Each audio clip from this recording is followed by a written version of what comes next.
असहाय स्व सहायता समूह में आपसी तनाव विवाद का मामला और भी तूल पकड़ता जा रहा है।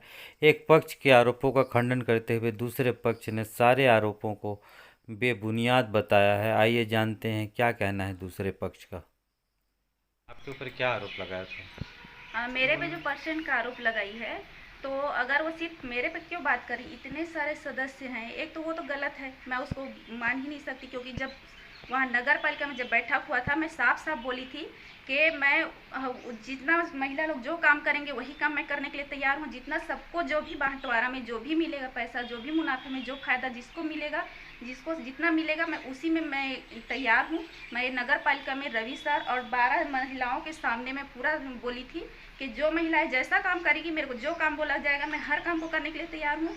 और जो बंटवारा होगा उसमें जितना रुपए मिलेगा मैं उसी में खुश हूँ और मैं उतना ही काम करूँगी, हर काम को करूँगी। ये मैं नगर पालिका में बोली थी। उसके बाद वो वहाँ पे तैयार हो गई थी। फिर बोली थी कि नहीं ठीक है, मैं बराबरी में तैयार हूँ।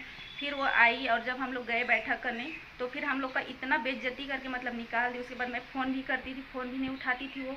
उसके बाद मेरे को ब्लॉक भी कर दी, उस समूह से भी हटा दी। जो एक ग्रुप बना हुआ था महिलाओं का, वो मोबाइल में जो बनता है ग्रुप, उससे भी मेरे को हटा दी। फिर हम लोग बहुत बारी गए उसके पास, मगर हर बारी वो बैठूंगी ही नहीं, मैं बात ही नहीं करूँगी, तुम लोग को जो करना है करो, यही बोलती थी। फिर हम नगर पालिका गए, हम लोग बहुत सारे शिकायत किए और सर भी बहुत बारी बुलाने की कोशिश की, नोटिस भी दिए उनको, बोले कि आप फाइल वाल लाइए, ना वो फाइल लाई, ना ही एक बार भी वहाँ आई। और उसके बाद हम लोग सब महिला इतने जगह इतने कागज़ फेंके हैं, कलेक्टर पास बार बार जाते थे, स्वास्थ्य विभाग में जाते थे, सब बोलते थे आपका पर्सनल मामला है, पर्सनल मामला है। और उसको कुछ भी बोलो तो वो तो कुछ बात करने के लिए तैयार है। हम करें क्या? इतना बार बार बोलने के बावजूद हम लोग का कुछ नहीं हो रहा था। 1.5 महीना से हम लोग इतना परेशान हुए, फिर अभी जाके उसका वो निरस्त हुआ है। तो वो अभी बचने के लिए मेरे पे इतना इल्ज़ाम डाल रही है, जबकि इतना महिलाएं हैं, सभी महिलाएं हैं, सब उससे परेशान हैं। सब महिलाओं से आप पूछ सकते हैं। ये दीदी है, शुरू से जुड़ी हुई है ये उस समूह में, मगर आज तक ना इनको काम दिया गया है, ना इनको 1 रुपये उस कमाई में कुछ भी इनको कुछ नहीं मिला हुआ है। जी, मैं शुरू से ये सदस्य से जुड़ी थी। बैठक भी में एक बार लिया गया, उसके बाद उन लोग बैठक भी नहीं लिए। और मेरे को जब ये काम शुरू है उस समय मेरे को बताया भी नहीं और उसमें से निकाल दिए। वो भी मेरे को नहीं बताया कि मैं इस काम से तुमको निकाल रही हूँ कह के। नहीं मिला, आज तक मेरे को कोई पैसा नहीं दिए हैं इन लोग। और ना ही काम शुरू हुआ उसको बताए, 2.5 महीना हो गया तब मेरे को पता चला कि काम शुरू हो गया है करके।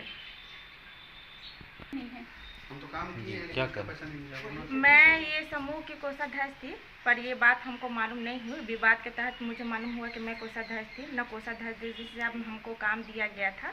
ठीक है, इस समूह में बहुत सी महिला काम नहीं कर रही थी, 3-4 लेडीज ही काम कर रही थी। बाकी विवाद हुआ तो उसको फर्जी सन के तहत सबको लिया गया है सिग्नेचर करके, कि सचिव पद से हटाने के लिए सबका सिग्नेचर लिया।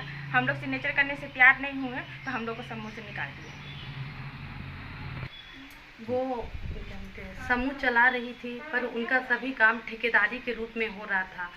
वो ना तो बैठक लेती थी, ना तो पैसा का वितरण बराबरी में किया जाता था। वो अपनी ही मतलब